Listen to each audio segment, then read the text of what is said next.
अगर आप stock market में इन्वेस्ट करना चाहते हो लेकिन कंफ्यूज हो कि कौन सा स्टॉक आपको खरीदना चाहिए, आज की वीडियो आपके लिए बहुत इंपॉर्टेंट होने वाली है। बहुत सारे बिगनर्स एक बड़ी मिस्टेक्स करते हैं। वो किसी फ्रेंड के टिप पर, व्हाट्सएप ग्रुप्स के मैसेज पर या न्यूज़ देखकर स्टॉक्स खरीद लेते हैं। लेकिन ऐसे इन्वेस्टमेंट्स में रिस्क बहुत ज़्यादा होता है और कई बार लोग पूरा पैसा उड़ा देते हैं। स्टॉक मार्केट में सक्सेसफुल इन्वेस्टर एक स्पेशल मेथड यूज करते हैं जिसे फंडामेंटल एनालिसिस कहा जाता है। इसका सिंपल मतलब होता है कि कंपनी के बिजनेस को अंदर से समझना और फिर डिसाइड करना कि उस कंपनी का स्टॉक इन्वेस्ट करने लायक है भी या नहीं। फंडामेंटल एनालिसिस से आप पता लगा सकते हो कि कंपनी स्ट्रांग है या वीक है, कंपनी फ्यूचर में ग्रो करेगी भी या नहीं, और क्या करंट प्राइस पर स्टॉक सस्ता है या महंगा। आज की वीडियो में मैं बताऊंगा कि फंडामेंटल एनालिसिस से स्टॉक्स को कैसे चूज करते हैं। अगर आप बिगिनर हो तो वीडियो को एंड तक जरूर देखना, क्योंकि एंड में मैं एक सिंपल चेकलिस्ट भी बताऊंगा जिससे आप इजीली स्टॉक्स को आइडेंटिफाई कर पाओगे। तो चलिए शुरू करते हैं। फंडामेंटल एनालिसिस का सबसे पहला स्टेप होता है कंपनी के बिजनेस को समझना। बहुत लोग बिना बिजनेस समझे ही स्टॉक्स खरीद लेते हैं।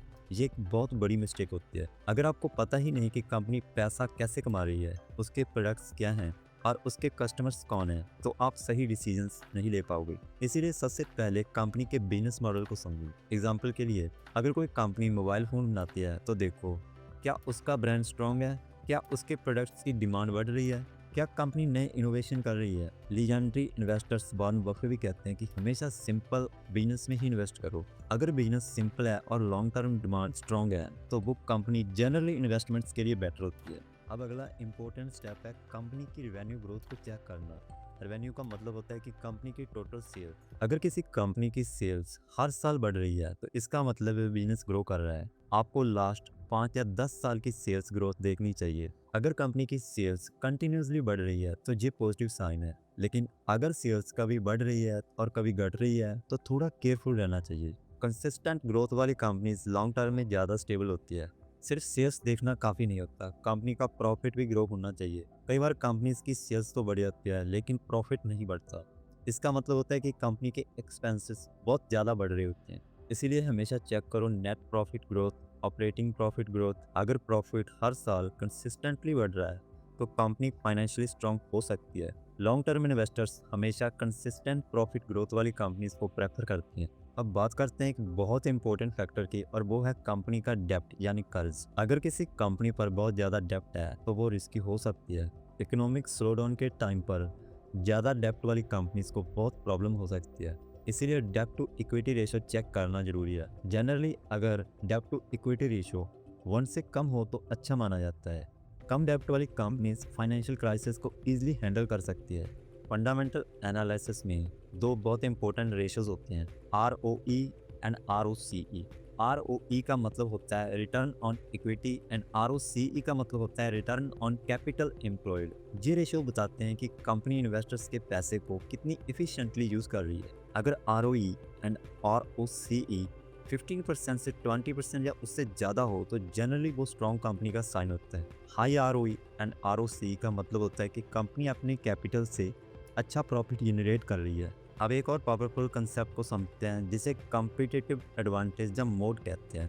मोड का मतलब होता है कि कंपनी का ऐसा एडवांटेज है जो कंपटीटर्स इजीली कॉपी नहीं कर सकते। एग्जांपल, स्ट्रॉन्ग ब्रांड है, यूनिक टेक्नोलॉजी है, लार्ज मार्केट शेयर है और स्ट्रॉन्ग डिस्ट्रीब्यूशन नेटवर्क है। ऐसी कंपनीज को लॉन्ग टर्म में कंपटीटर से कम ट्रीट होता है। इसीलिए मोड वाली कंपनीज लॉन्ग टर्म इन्वेस्टर्स की फेवरेट होती है। कंपनी का मैनेजमेंट भी बहुत इंपॉर्टेंट रोल प्ले करता है। अगर मैनेजमेंट ऑनेस्ट है और कैपेबल है तो कंपनी का फ्यूचर ब्राइट हो सकता है। लेकिन अगर मैनेजमेंट वीक है या ट्रांसपेरेंसी नहीं है तो स्ट्रॉन्ग बिजनेस भी फेल हो सकता है। मैनेजमेंट एवेल्यूएट करने के लिए आप एनुअल रिपोर्ट्स पढ़ सकते हो, मैनेजमेंट इंटरव्यूज देख सकते हो, कंपनी का पास्ट ट्रैक रिकॉर्ड कर सकते हो। Good management long term success का की फैक्टर होता है। बहुत सारे बिगिनर्स सिर्फ प्रॉफिट देखते हैं लेकिन कैश फ्लो इग्नोर कर देते हैं। कैश फ्लो का मतलब होता है कि कंपनी के पास एक्चुअली कैश कितना आ रहा है। ऑपरेटिंग कैश फ्लो पॉजिटिव होना बहुत इंपॉर्टेंट होता है। अगर कंपनी रियल कैश जनरेट कर रही है तो वर्क एक्सपेंशन कर सकती है, डेप्ट रीपे कर सकती है, डिविडेंड दे सकती है। स्ट्रॉन्ग कैश फ्लो बिजनेस को स्टेबल बनाता है। अब लास्ट स्टेप है वैल्यूएशन को चेक करना। कभी कभी कंपनीज बहुत अच्छी होती है लेकिन स्ट्रॉन्ग प्राइस ऑलरेडी बहुत महंगा होता है। इसीलिए वैल्यूएशन को चेक करना जरूरी है, जहां P ratio price to earnings का यूज होता है। अगर पी रेशियो इंडस्ट्री से बहुत ज़्यादा हाई है तो स्टॉक ओवर वैल्यूड हो सकता है, लेकिन हाई ग्रोथ कंपनीज का पीई रेशियो नेचुरली भी हाई हो सकता है, इसीलिए वैल्यूएशन को ग्रोथ के साथ कंपेयर करना चाहिए। अब एक सिंपल प्रोसेस को समझो। स्ट्रॉन्ग इंडस्ट्री आइडेंटिफाई करो, टॉप कंपनीज शॉर्टलिस्ट करो, रेवेन्यू और ग्रोथ प्रॉफिट को चेक करो, डेप्ट लेवल चेक करो, ROE एंड ROCE चेक करो, मैनेजमेंट क्वालिटी एनालाइज करो एंड वैल्यूएशन चेक करो। अगर कंपनी इन सब पैरामीटर्स पर स्ट्रांग है तो वो इन्वेस्टमेंट्स के लिए अच्छी कैंडिडेट हो सकती है। सबसे इंपॉर्टेंट बात है long term mindset. Stock market कोई क्विक स्कीम नहीं है।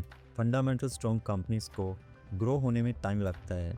अगर आप पेशेंस के साथ इन्वेस्ट करते हो तो लॉन्ग टर्म में कंपाउंडिंग का मैजिक काम करता है। हिस्ट्री ने बार बार प्रूव किया है कि क्वालिटी कंपनीज लॉन्ग टर्म में इन्वेस्टर्स को ग्रेट रिटर्न देती है। अगर आपको वीडियो हेल्पफुल लगी हो तो वीडियो को लाइक जरूर करें और चैनल को सब्सक्राइब करें और कमेंट में जरूर बताएं कि आप नेक्स्ट वीडियो किस टॉपिक पर देखना चाहते हो। मिलते हैं नेक्स्ट वीडियो में, तब तक के लिए धन्यवाद।